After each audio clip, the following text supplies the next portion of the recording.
Enggak. Nah, mandor kita juga sama, Pak. Suka iseng-iseng mencari kesempatan dalam kesempitan. Nah, jadi artinya ini semua akan terjadi di mandor kita. Ya, jadi kenapa saya bilang saya setuju. Kontrol perilaku mereka itu harus konsisten. Harus melekat gitu ya, harus melihat ada apa ini gitu kan ya. Nah, coaching yang kita pelajari ini adalah salah satu cara gitu ya. Nah, nanti kita akan coba belajar ya, coaching metode yang kita lakukan itu ada namanya combat. Ya, jadi kalau teorinya banyak ya, tapi yang sering kami gunakan adalah combat ya. Nah, ini ya. Satu, keterampilannya selalu kita jaga. Jadi pastikan mandor itu punya standar keterampilan yang beragam. Walaupun perilakunya salah. Ingat dulu ya. Perilaku, attitude itu berbeda dengan prestasi, skill, dan knowledge. Kita ini dituntut oleh perusahaan itu lebih mendorong apa? Produktivitas. Itu produktivitas didorong oleh skill dan attitude. Skill dan knowledge. Tapi attitude juga perlu jadi bagian kita tuh. Ya. Lalu berikutnya, peningkatan kinerja sudah pasti, motivasi, kepuasan kerja sudah pasti, komunikasi yang efektif ini juga bisa membantu ya, supaya tektok gitu ya, supaya kemarin kita nggak sekedar untuk instruksi, tapi kita juga tahu betul apa kejadian di lapangan. Jadi semakin kita terbuka dengan bawahan kita, semakin banyak informasi yang jujur masuk ke kita, semakin kita bisa mengambil keputusan yang tepat. Ya. Lalu terakhir, meningkatkan keseimbangan kehidupan kerja. Ini juga sama ya, balancing lah. Ya. Ini juga sesi di mana teman-teman bisa melakukan pendekatan. Ya. Jadi kalau saya nanya gini, Pak, susah nih Pak, orang bermasalah begini. Kalau Bapak menghadapi orang yang sulit, tanya apa coba? Makan apa? Kalau dia bilang makan nasi, berarti ilmunya sama. Tenang. Kalau dia bilang, Pak, saya makan beling, jangan macam-macam. Ini urusannya ilmunya beda. Ya, jadi saya percaya selama kita menghadapi manusia, even itu bicara pendidikan, bicara budaya dan lain sebagainya, sebenarnya ada sisi semuanya sama. Ya, ada hal yang kita bisa lakukan pendekatan dan kita sentuh gitu kan ya. Oke. Nah, konsep coaching itu beda seperti Bapak sedang mengarahkan. Kalau mengarahkan gimana Pak? Instruksi. Begini ya, begitu ya. Enggak, kalau coaching beda Pak. Kalau coaching itu lebih banyak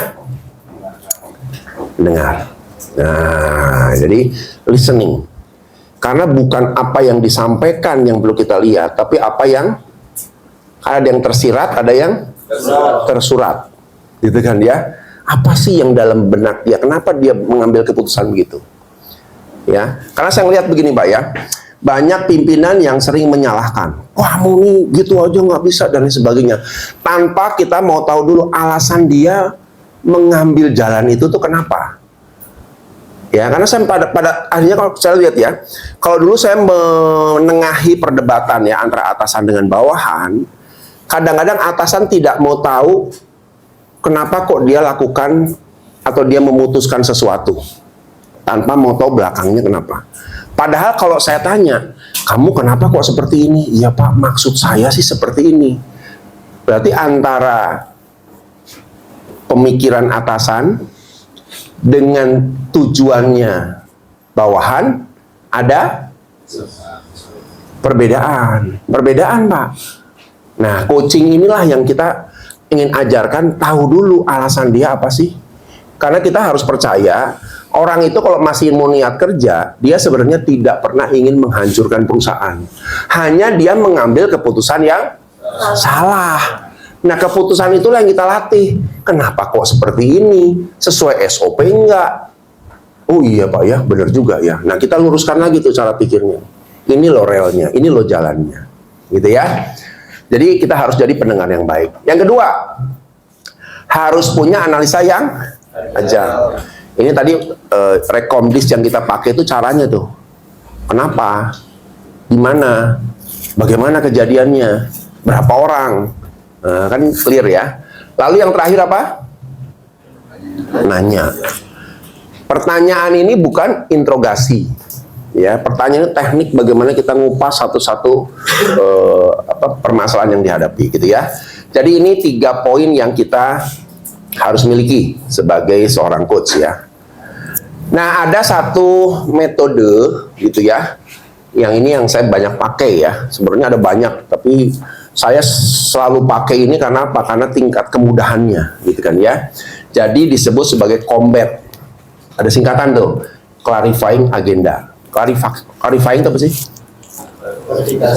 Nah, ketika manggil orang, event ini bicara masalah atau cuman kita panggil untuk pengembangan, itu harus tahu dulu nih agenda kita apa nih.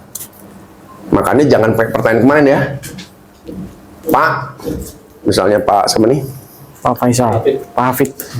Pak, Bapak tahu nggak saya panggil kenapa? Nah, ini kan jadi masalah ya. Jangan pernah lagi bertanya hal-hal seperti itu kalau kita manggil orang, supaya hubungan relationnya bagus gitu ya. Jadi kita jelaskan langsung aja agendanya apa Pak. Mohon maaf Pak ya, ini sibuk nggak Pak kemarin tadi Pak? Nggak ada masalah ya? Nah, gini Pak, saya mau ngomong soal ini ada Bapak bilang timnya banyak yang mundur ya. Kita bahas ya Pak ya. Saya mau nanya sama Bapak kenapa terjadi seperti ini. Clear, jelas tujuan saya apa, sehingga tidak ada orang merasa ini atasan saya punya agenda apa nih manggil-manggil nanya-nanya seperti ini gitu ya. Lalu yang kedua, mengorganisasikan perspektif ya. Kalau orang ya, ini kadang-kadang sering jadi perdebatan tuh apa ya, antara kita dengan bawahan belum ada keselarasan pemikiran. Yang contoh, kenapa kau begini? Ya Pak, soalnya menurut saya seperti ini. Loh kan aturannya begini. Wah, saya kurang paham Pak aturannya. Apa yang terjadi? Dia nggak paham aturan. Misalnya dia mandor baru pindahan lah ya. Jadi dia ada aturan yang di satu wilayah dia nggak paham. Lalu saya tegur.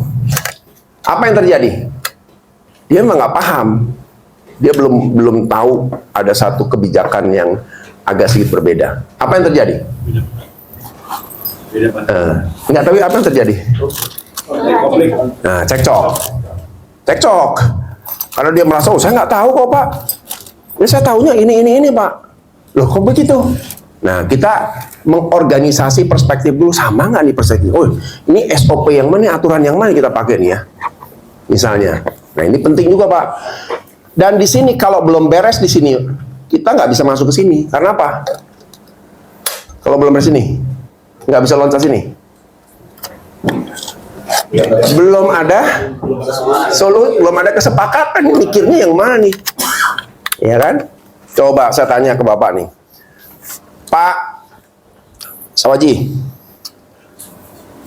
bayangkan gajah. Coba sebutkan. Besar. Pak, bayangkan gajah, Pak. Sudah? Sebutkan. Gading. Pak, bayangkan gajah. Belalai. Bayangkan gajah. Kaki. Bayangkan gajah. Kuping. Ya. Masing-masing punya sudut pandang, perspektifnya beda-beda. Kalau kita nggak sepakat, apa yang masalah? Pernah tahu cerita orang buta, orang tuli, tiga orang buta. 3 orang buta menebak gajah. Yang satu bilang apa? Kayak batang. Yang satu bilang, kayak ular. Yang satu bilang, ini ada cambuknya, buntutnya di belakang. Nah, itulah yang harus kita samakan dulu perspektifnya. Gitu ya. Yang kedua ya. Lalu yang ketiga, barulah kita bicara tentang, oke, kita udah sepakat nih, udah yakin nih, oh berarti ini masalah kita ya, tentang karyawan yang hilang saat bekerja. Oke, yuk kita bahas. Jadi magnifying itu kaca pembesar ya, fokusnya kemana kita bicara nih. Ya, nah biasanya yang paling rumit kita di sini, menyamakan persepsi dulu. Ini pakai aturan yang mana? Ini pakai SOP yang mana? Ini kita bicara apa ini? Ya, jadi kalau enggak bentrok di sini. Nah, setelah topiknya jelas, barulah kita bicara, yuk kita komit. Ini next step-nya gimana nih? Mau seperti apa? Setelah itu baru ambillah satu kesepakatan, keputusan. Keputusannya bicara apa? Sebaiknya kalau kita misalnya memanggil seseorang, lalu orangnya kita minta ide. Ide itu harus muncul dari mana? Ide ke depannya, tindakannya sebaiknya dari kita atau dari bawahan kita yang kita. Alasannya supaya dia punya tanggung jawab. yes, combat ya, makanya di sini bingung deh. Kenapa taking komitmen di sini ya? Nah, harusnya building ideas dulu. Idenya apa, baru kita menentukan keputusannya apa, baru terakhir kita bicara komitmen. Gitu ya. Oke, baik.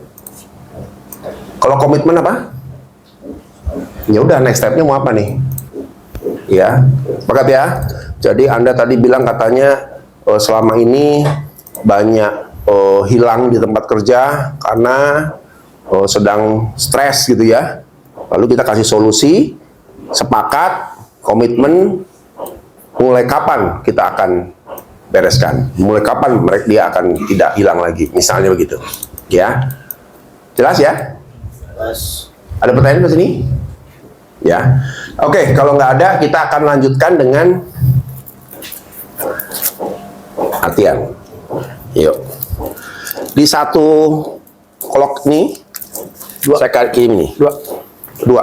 Bisa dua-dua. Oh, dua ya. Sama saja. Nah, coba. Isi. Ini dua. Ada lagi. Ini. Ya. Jadi nanti ambil pasangannya, berpasang-pasangan ya, berpasang-pasangan. Tapi sebelum saya mau coba dulu, saya ingin ada satu volunteer dulu di sini, volunteer. Siapa? 150.000 loh nih. Volunteer. Ah, Bapak.